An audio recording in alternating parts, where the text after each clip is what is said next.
There's a common claim among scholarly critics that the Paul that we see in Acts isn't the same Paul that we see in his letters. Critics argue that Acts gives us a cleaned-up, idealized version, more like a PR campaign, while the letters show us the raw, complicated individual, and based on that, some conclude that Luke either didn't know Paul at all, or simply reshaped him to suit a later agenda, likely to smooth over conflicts between Paul and the early church.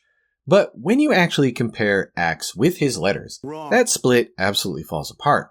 The same personality bleeds through both, and the similarities aren't merely theological, they're personal, subtle, and not the kind of thing that you would expect from somebody trying to fake consistency. Take, for instance, Acts 20. Paul is saying goodbye to the elders from Ephesus. He talks about his tears, his suffering, and the fact that they'll never see him again. He says, "I served the Lord with great humility and with tears, and in the midst of severe testing. And later, none of you will ever see me again." At the end, they kneel together and weep. That is the exact same emotionally charged Paul that you see in his letters. In Philemon, he appeals not by command, but on the basis of love, and reminds Philemon that he owes Paul his very self. In 1 Corinthians 4, he writes to them not to shame them, but to warn them, calling himself their spiritual father and laying the emotional leverage down pretty thick. The personality matches. Paul's view on money is another subtle place that the personality lines up. In Acts 20, he makes the point of saying, "I have not coveted anyone's silver or gold. These hands of mine have supplied my own needs." He says the same in 1 Thessalonians 2:9 and again in 2 Thessalonians 3:8, that he worked night and day so that he wouldn't be a burden to anyone. And in 1 Corinthians 9, he spends an entire section defending the right of preachers to be supported, only to say that he never used that right. "I would rather die," he says, "than let anyone deprive me of this boast." Luke doesn't explain any of this at all in Acts. He doesn't try to match the letters, and I don't think that he actually had access to them at all, as I'll explain in a future video. Luke simply reports what Paul said, and it lines up. Another through line is Paul's obsession with conscience. In Romans 9:1, he says, "My conscience confirms it through the Holy Spirit." In 2 Corinthians 1, he grounds his integrity in his conscience. And in 2 Timothy, he says he serves God with a pure conscience, just like his forefathers. And when he stands before the Sanhedrin in Acts 23:1, the very first thing he says is, "I have lived my life before God in all good conscience up to this day." Later, Paul says to Felix, "I myself always strive to have a good conscience without offense toward God and man." Same phrase, same tone. It's not something you'd fake unless you already knew Paul's inner wiring. Even Paul's strategy shows up in both sources.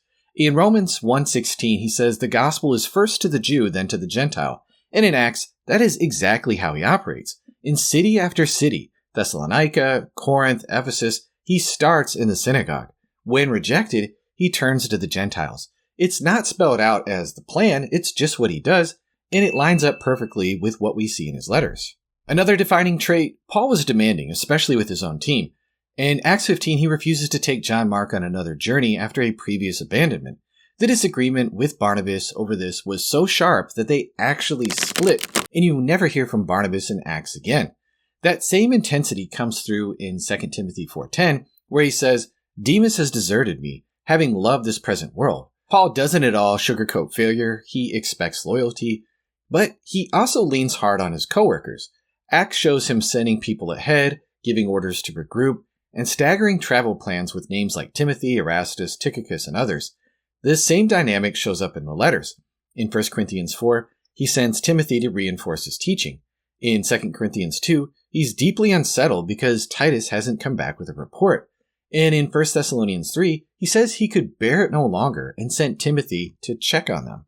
He sends, he waits, he reacts. The rhythm of ministry life is identical in Acts and in Paul's letters. And then there's Paul's unmistakable sarcasm. In 2 Corinthians 11, he tells the church they gladly put up with fools, even if those leaders abuse them. Then in Galatians 5, he says he wishes that the Judaizers pushing circumcision would just go all the way and emasculate themselves. And in 1 Corinthians 4, he mocks the church for acting like kings without him, saying, "We are fools for Christ, but you are wise. We are dishonored, but you are honored." And then in 1 Corinthians 14:36, he fires off, "Did the word of God originate with you? Or are you the only ones that it has reached? Even when refusing support, he lands another jab saying, "Forgive me of this wrong." You don't have to look hard to find the very same edge in the book of Acts.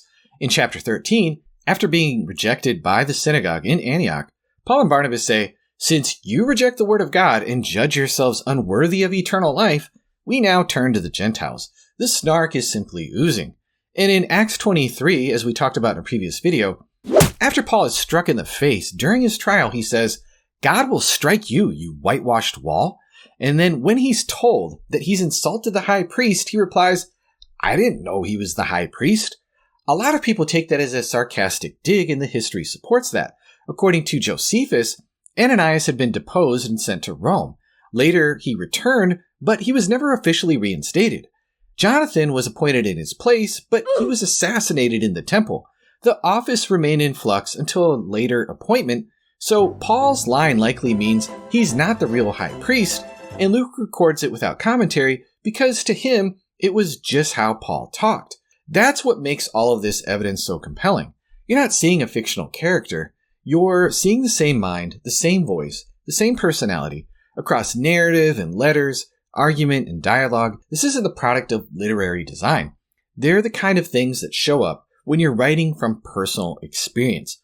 The Paul in the book of Acts is the very same Paul who wrote his letters. If you find these videos helpful, feel free to check out my Patreon and consider joining. You'll get early access to videos before they come out, be a part of our private group chat, and you'll help me to continue to put out content that spreads and defends the gospel. Thank you so much for watching.